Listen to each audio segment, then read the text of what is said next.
Good morning and welcome to the podcast. I am Elsa Kepi and I come on here at least once or twice a month to talk about relationship, intimacy, and pleasure questions. And we try to answer some really interesting um, problems, find ways to overcome these problems and, move forward. And so I wanted to take a moment here to talk about pain. Pain is actually a relatively modern concept as far as we use it to measure, how sick are you or how badly injured are you. This really actually isn't what we used to use pain for. Pain is not always related to how bad something is. It's sometimes more of an emotional signal, we could call it. Or, if you're more depressed that day, you might have more pain. If your hormones are out of balance, you may feel more pain. There's many factors that add or take away from the pain. We all know the phenomenon of adrenaline rush where we don't really feel any pain while we're doing something really exciting or scary, and then later on we might feel the pain, but at the time we don't. So pain is much more nuanced than just to say, okay, if you're a 10 out of 10 with pain, you must have a really bad injury or a really bad illness. So I wanted to kind of break down how we can work with pain, because this is actually probably the main thing that I do with clients when I see them in person, and often when I'm working online as well, is working with pain. And pain is often one of the best messengers we have for knowing that something is not in alignment, for knowing that we're off balance somehow, that things aren't in integrity with ourselves, we could say. So I wanted to go through, there's actually a very simple process of working with pain that I use, as I mentioned, with pretty much every single client I work with. And it's simple, and yet it can go really deep. And of course, it helps sometimes to have a practitioner or someone you trust and love, or, you go to for guidance to help you through these steps. But again, if you're really dedicated, you can definitely work on using these three steps in your own life to overcome your experience of pain, whether it's emotional or physical. So just to give you a couple of background things, I've been a body worker, a massage therapist, and a myofascial therapist for over a decade, going on 12, 13 years now. And I've really dived into this aspect of working with pain emotionally, physically, energetically, spiritually, on all levels, because I have seen and I've experienced in my own body how much they all interrelate. And, I've also trained in intimacy coaching and relational coaching and around pleasure and around somatic relational piece. So I've done some somatic psychology training for a few years. And I realized that all of this comes together to make this simple and elegant process for working with pain. So you can find out more about me at elsakepi.com. That was a great place to start. Points you in the direction of a couple other websites I have with different ways of working with me. But to get on with our topic this morning, you're probably really excited to hear what are these three steps. So let's start at the beginning. Let's start with the first step, listening. And that might sound really, well, that's fairly nondescript. I listen, I'm in pain, therefore, I'm listening. But we have to take listening to a bit of a different level. We can't just listen, like if it's this relational piece with our own body. If our body's in pain, it's probably been whispering and knocking on the door for quite a while, and we haven't actually been listening to those little aches and pains, to those hot flashes when we go in certain situations, when we eat certain things, to that headache that we get when we are on the phone with certain people, to that shoulder pain that we got every time we had to go to a job we didn't like. There's a lot of listening that needs to happen on a regular basis, and a lot of people don't know how to listen to their own body.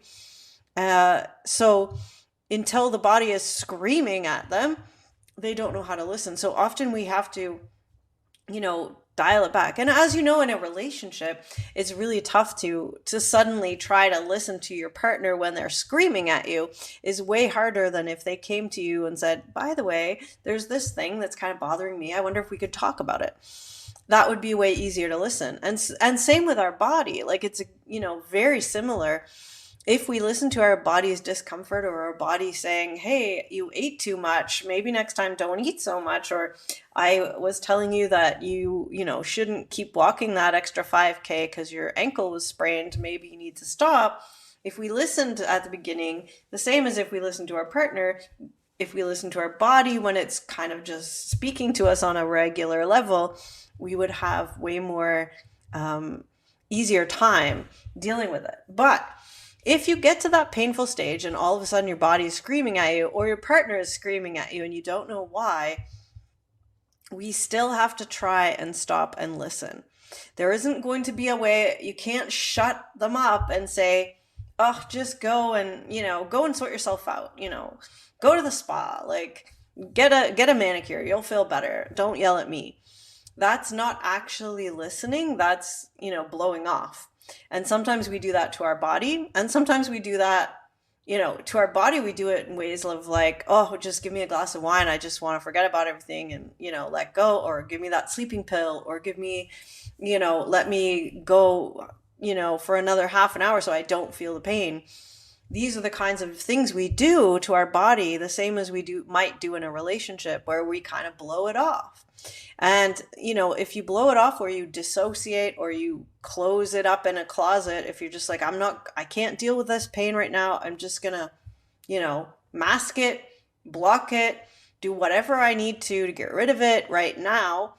It's like locking a puppy in a cupboard, it's not going to be a friendly puppy when you finally let it out a few hours later. So this listening means actually taking time, stopping, breathing, maybe doing a short, meditative type of connecting with this part of your body. There's many ways that we as practitioners might help you to work with this listening. I have many clients who are just like, I don't know how to talk to my body. The same as I have clients who say, I don't know how to talk to my partner. We have to kind of learn some skills and try some exercises and do some different things to learn to talk to our body or talk to another person, in order to have them feel like they're being listened to. And most of the time, as you probably know for your own self, when you feel listened to, it's like you feel better, right? You feel like, okay, somebody listened. I feel better already. And that's what happens in our relationships with our body or with other people too, is when they feel listened to, they calm down, and then we can actually get to the, working out what do we need to do differently, or what choice do we need to make. So the first step in any painful situation, whether it's emotional pain or physical pain, is to stop and listen. And, in an emotional sort of way, if you come home with a headache and then realize you're getting over controlling with your partner because you felt, all day at work, you were just run off your feet. You didn't feel in control. You just like someone was criticizing you all day, and you get home and you start micromanaging your partner. This isn't actually about your partner. This is about you not wanting to sit and feel what it feels like to be at work when you felt out of control and, criticized.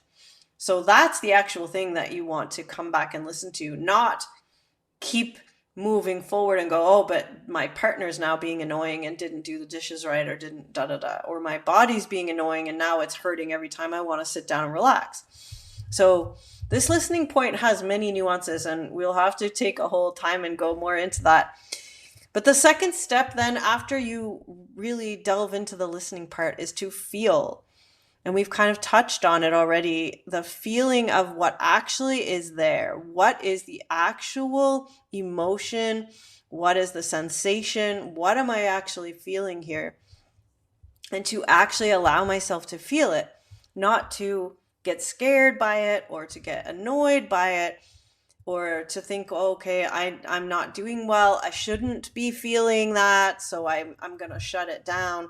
These are all ways that we don't actually allow ourselves to feel.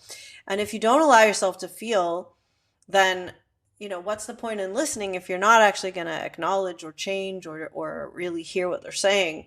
It's the same in a relationship, right? Like, if you listen to someone and then you're like, oh, thanks for telling me that, now I'm going to go ahead and do the thing that was annoying you all the time, then this is not going to go well in your relationship.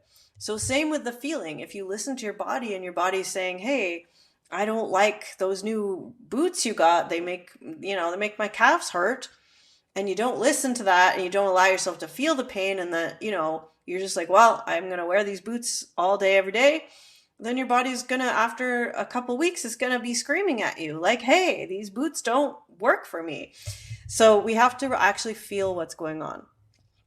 And then the third step is to embody how we can actually take what we've learned in. And this is to really come to a sense of choosing a different path, of embodying what we've listened to and what we felt, and now learn from it, transform it, and become in relationship with it. So we actually bring ourselves to that. And if it's, just that very simple example of being in rubber boots and that doesn't work for our calves, embody that means to say, okay, like maybe I need to have a look at how I can work with my body to wear the boots that I need to, that's going to make it work. Or I need to wear them for a few hours and go home and do lots of stretching and massage and other things to counteract that effect. But I need to embody something different than what I'm doing. Otherwise, this pain is just going to get worse. And the same with a relationship emotionally. If we listen to our partner and then we feel honestly what we're feeling, then we actually have to take that in and transform it. So we're not just continuing to, overload our partner with all of our feelings without having worked on them ourselves. Like, if I'm feeling out of control in my life, I need to look at that. I don't need to come and be super controlling to my partner. And if my partner becomes the most efficient and does everything the way that I want, that's still not actually going to make me feel any better, except for maybe a little bit right at the beginning. But now we're just going to become more controlling, because what we actually are feeling is not that we need to control everything. It's just we're feeling out of control in general. So we actually need to embody what's happening and transform our own self. So with these 3 steps, you can transform any pain. And I've just worked for a week with a client that flew in to see me for a week. We did 2 sessions a day, and these were pretty much the steps we worked with. And getting to the place where you feel listened to, where your body feels listened to. We built that relationship, that trust.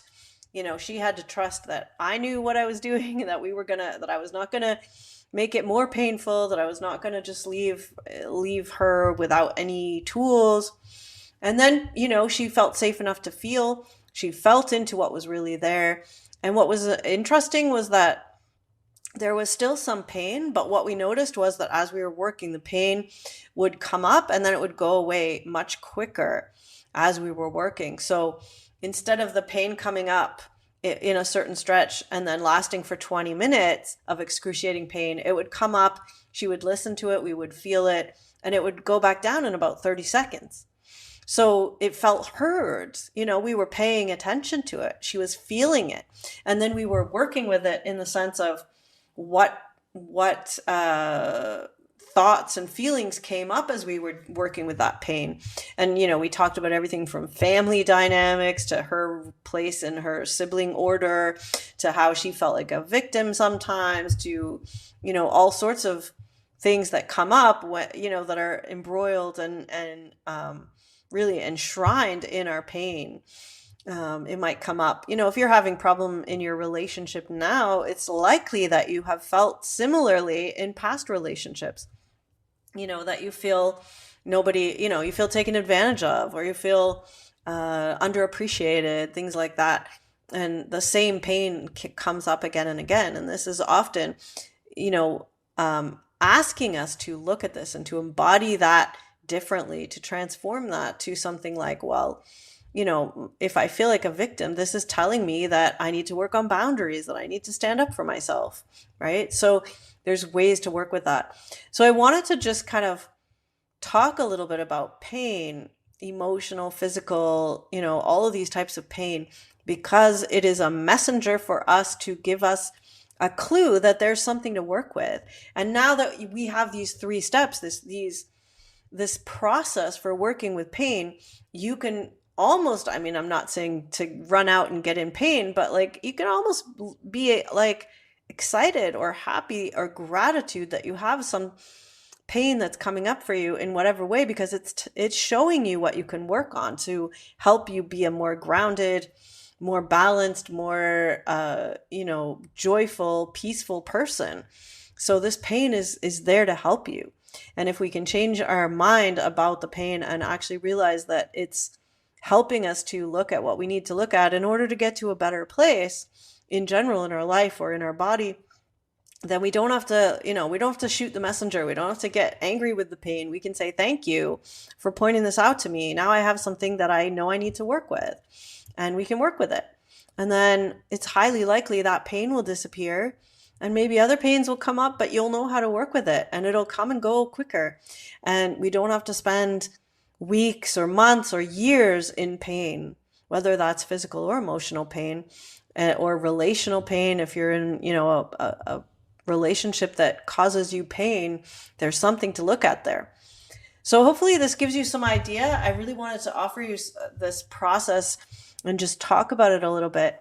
If you are interested in having support to work through pain of either emotions in your relationship or with your body, or has it manifested physically for you in pain or illness, definitely check out my website, ailsakepi.com. You can see whether you want to work with me in person or online or one of my online courses. I have lots of ways to work with me and to help work with this process. And I would love to chat to you personally. So I hope you have a wonderful day of, the pain that teaches you something. And I hope it comes and goes quickly, and that you transform, very elegantly to something that feels much more like pleasure and joy. All right. I hope you all have a wonderful day, and I'll talk to you soon.